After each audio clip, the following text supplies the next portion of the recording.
¿Qué tal? ¿Cómo están? Muy buenas noches. Soy Arnoldo Cuellar. Vamos ahora a adoptar una modalidad distinta para estas videocolumnas que cada martes solíamos hacer cuando teníamos un mejor internet, menos saturado. Voy a grabar esta cápsula y la voy a subir después para evitar pues los desaguisados de las últimas semanas que no hemos podido mantener una continuidad. Muchas gracias por acompañarnos aquí en este espacio. Los comentarios que ustedes hagan cuando esto empiece ya a circular tanto en redes sociales como en el propio YouTube y en la página del Laboratorio de Periodismo y Opinión Pública, los responderé de forma directa a través de mis propias redes sociales o en próximas videocolumnas en la próxima semana. ¿Qué está pasando en Guanajuato en este inicio de año que avanza rápidamente? Ya estamos por llegar a la mitad de febrero, el segundo mes del año.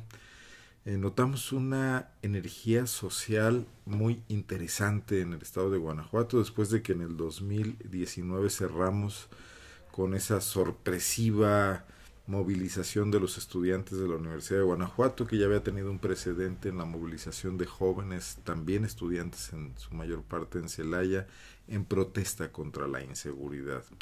En Guanajuato está detonando un sentimiento de hartazgo y de cansancio contra la violencia desmedida, una inédita violencia a la que los guanajuatenses no queremos acostumbrarnos, no queremos normalizar y que se vive en nuestras calles, en las ciudades de Guanajuato, en todas, en las pequeñas, en las medianas. Algunas se escapan, pero la mayor parte está viviendo estos atentados, estos asesinatos masivos en ocasiones, violentos, asaltos a viviendas, muertes de personas en enfrentamientos que no tienen nada que ver con lo que está ocurriendo ni con el crimen, muertes de niños lamentablemente que hemos visto, eh, justo cuando tenemos este problema. Didi, no ladres, por favor, lo estamos grabando. Cuando tenemos este asunto que ha conmocionado en otras partes, que aquí todavía no nos llega al 100% de evitar la violencia al máximo en perjuicio pues de menores de edad. Eh, ya han sido los más jóvenes, quizás quienes eh, ni siquiera han vivido la paz que en Guanajuato se tenía en otras épocas, quienes han salido a la calle a decir basta. Y esto ha contagiado a otros segmentos sociales. Estamos viendo en Guanajuato movimientos como el que recientemente detonó en la Sierra de Santa Rosa, en Guanajuato, para impedir que un empresario que además es político, que es diputado, que es influyente, vaya y destroce un predio de 7 hectáreas en la sierra para construir cabañas para rentar en Airbnb, llevando una modernidad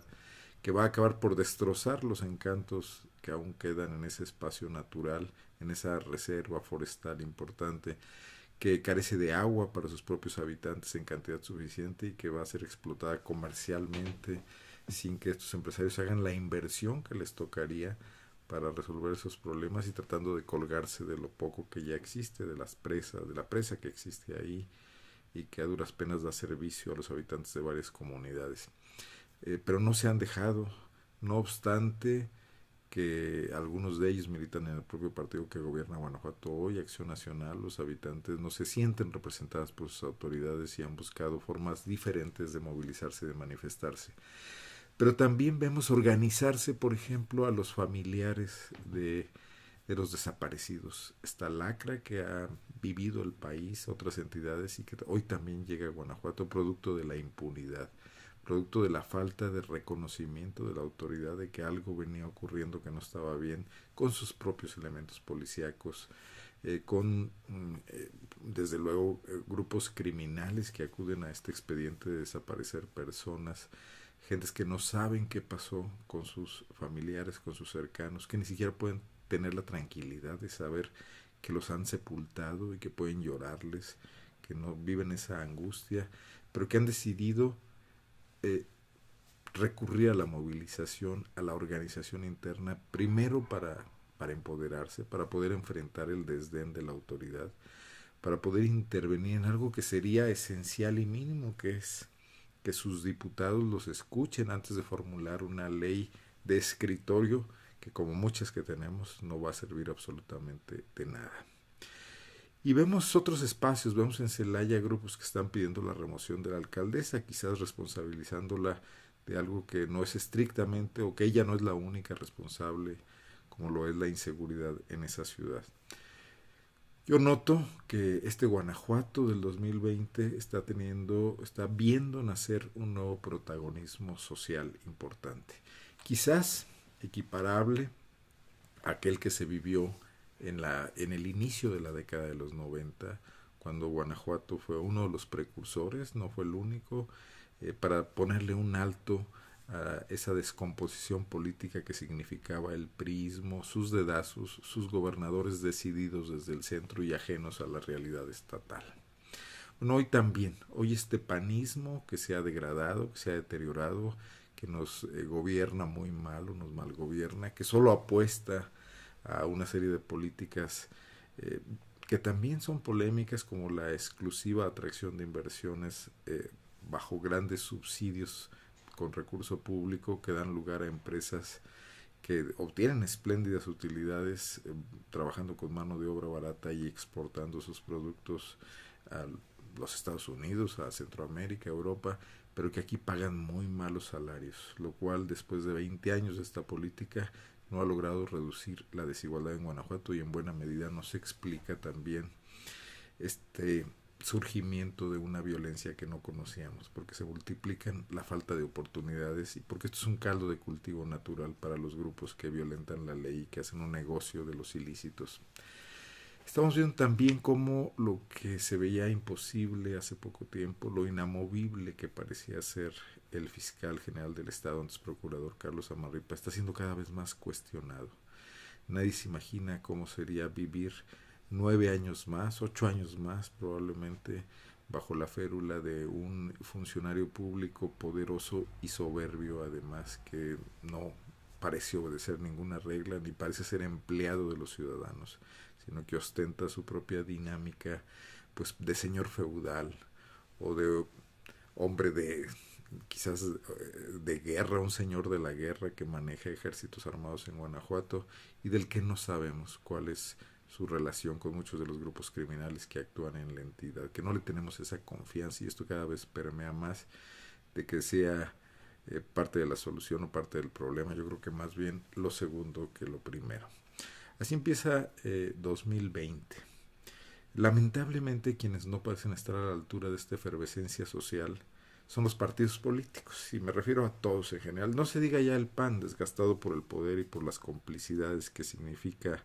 trabajar solo para mantener las chambas y las posibilidades de hacer negocio usando la cosa pública, sino también a esas oposiciones que se han venido acomodando y que han sido domesticadas por este panismo rampante, como el PRI, como el PRD, que hoy parecen el PPS y el PARM de los años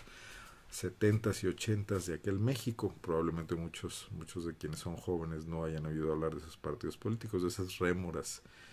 que sobrevivían de las migajas que caían de la mesa prista. Hoy así vemos a estos partidos políticos, o al Partido Verde, que de ecologista nomás tiene el nombre y cuyos funcionarios avalan debacles ecológicas como las de la Sierra de Santa Rosa, como estuvo ahí el hoy diputado Israel Cabrera cuando fue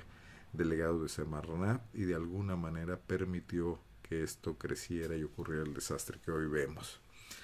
O Morena, que se enzarza en conflictos internos y que pierde de perspectiva lo que era la misión bajo la cual se formó este partido político, que era combatir la corrupción, contrarrestar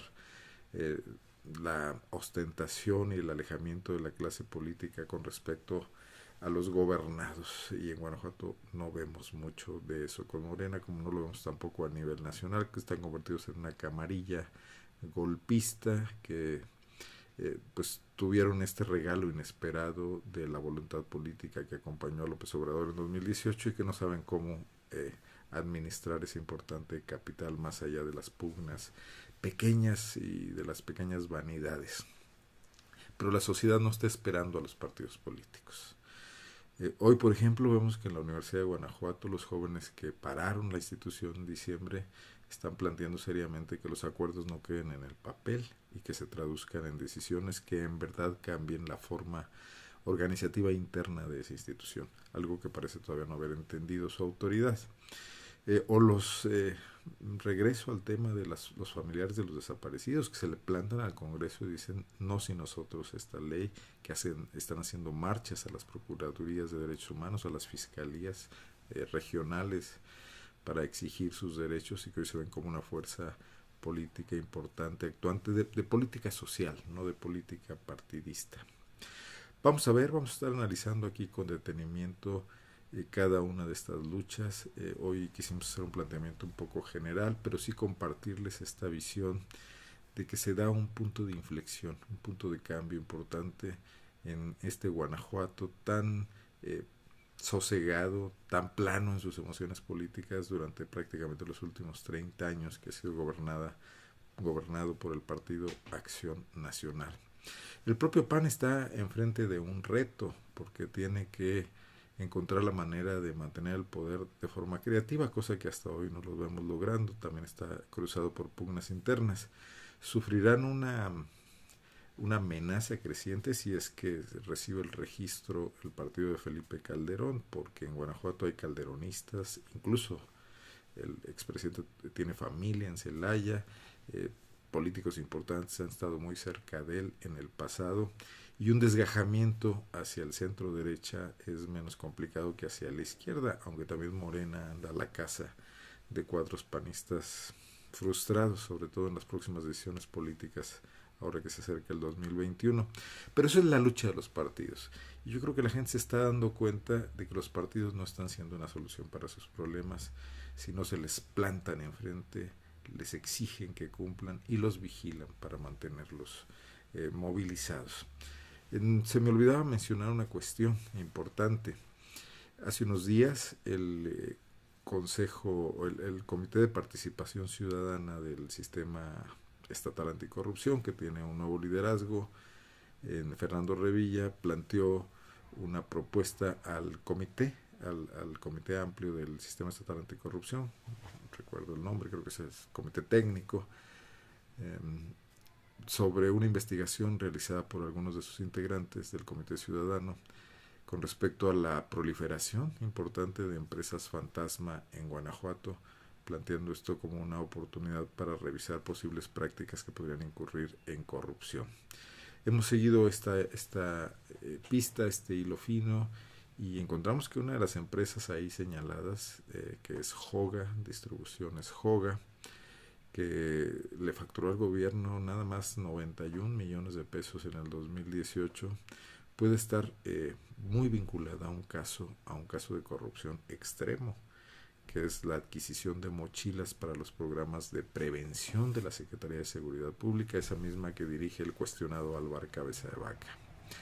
Recordemos que en ese 2018 fue cuestionada la empresa que originalmente ganó ese contrato, hecho en una,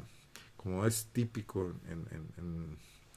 el accionar del gobierno de Miguel Márquez, como fue típico, una licitación amañada, declarada desierta y luego asignada a una empresa chapaneca, Gigasa, que fue cuestionada por el empleo de telas